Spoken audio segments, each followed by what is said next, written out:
Po ljeti najljepše je na Copacabani, ali ne onoj u Riju, već onoj u Osijeku, popularnoj Kopiki. Ljeto nam se vratilo, kažu naši Vakula i Mikec, a sunce je u Osijeku pošteno upeklo. Osječani traže osvježenje u vodi, a preko tjedna na Kopiki zna biti i 10.000 Osječana. Odmaraju se ili pak rekreiraju. Sportski objekti su se pobrinuli za još neke nove programe, kao što je ledena steza, skliski nogomet, tamo već imamo mini golf, kuglanu i bočalište, a najnovija atrakcija, kao što smo vidjeli, je aquaerobik i mislim da bi nam i Zrče na ovome zavidjelo. Hvala vam lijepo. Oni koji se vole spuštati niz tobogan izavrće bazene.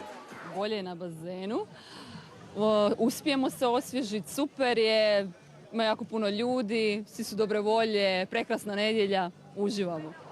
Ljudi avanturističkog duha ipak će izabrati rijeku Dravu. Ako ste mislili da se najbolji picigin igra na splitskim Bačvicama, pogriješili ste. Kakav se picigin igra u Osijeku? Najbolji u Hrvatskoj.